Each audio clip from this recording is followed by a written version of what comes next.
এটা হচ্ছে MI3S model name, MI ব্র্যান্ডের ফোন রয়েছে। এটাকে কম্বো সেট আপ করে আমি দেখাবো। কম্বো সেট আপে করার আগে এটা আমি খুলে রেখেছিলাম যাতে ভিডিওটা লম্বা না হয় এবং এটা সহজে ভিডিওটা বানাতে পারি এবং সহজে কাজটা তাড়াতাড়ি পুরো কমপ্লিট দেখাতে পারি, সেই জন্য এটা আমি আগে থেকে খুলে রেখেছিলাম।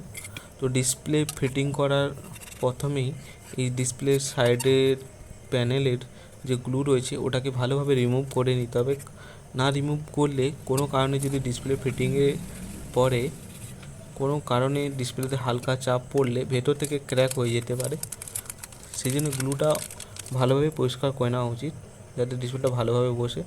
আর অলরেডি দেখতে পেয়েছো আর যে সার্ভিস প্যাক রয়েছে MI3S-এর, তো এটা সবচেয়ে বেস্ট কোয়ালিটি এই 2024-এর মধ্যে সার্ভিস প্যাক রয়েছে।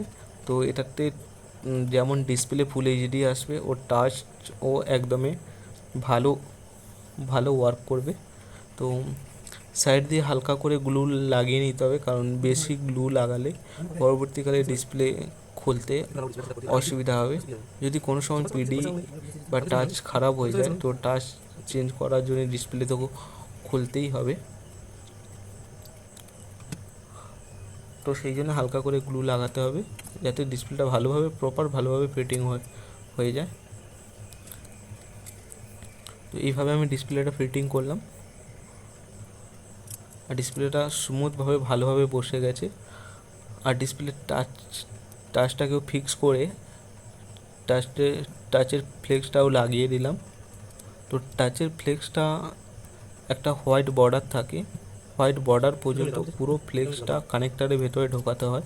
কানেক্টারের ভেতরে পুরোটা না ঢোকালে তো টাচের পরবর্তীকালে আপ ডাউন করতে পারে, কি টাচ কম নিতে পারে, তো ফ্লেক্সটা ভালোভাবে ঢোকাতে হবে।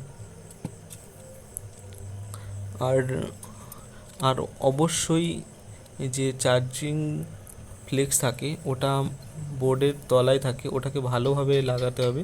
এবং চার্জিং বোর্ডের যে ফ্লেক্সের পাশেই থাকে নেটওয়ার্ক অ্যান্টিনা ওয়্যার, তো ওটাকেও মনে করে লাগাতে হবে ভালোভাবে, না হলে নেটওয়ার্ক স্লো আসতে পারে।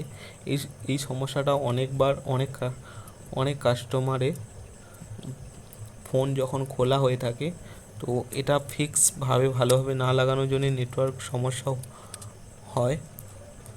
তো এটাকে অবশ্যই মনে করে লাগাতে হবে ভালোভাবে।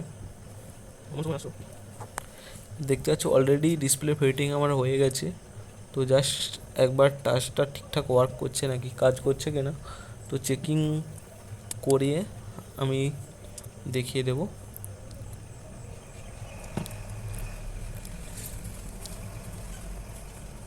ব্যাটারিটা লাগালাম, এখন লাগিয়ে এই অন হয়ে গেছে এই মুহূর্তে।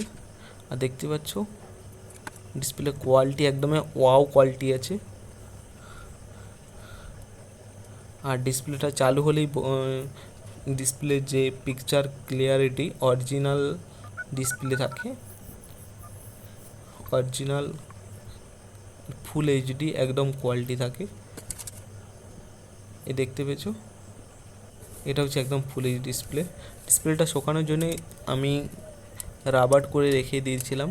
তো ডিসপ্লেটা এখন শুকিয়ে গেছে ভেতরের অকাগুলো, সেই জন্য আমি রাবারটা রিমুভ করে নিলাম এবং পুরো ডিসপ্লেটাকে আমি ফিটিং করে নিচ্ছি। পুরো এবার পুরো ফোনটাকে আমি ফিটিং করতে পারি। ফিটিং করে একেবারে রেডি করে দিচ্ছি, কারণ কাস্টমার এসে যাবে নেওয়ার জন্যে।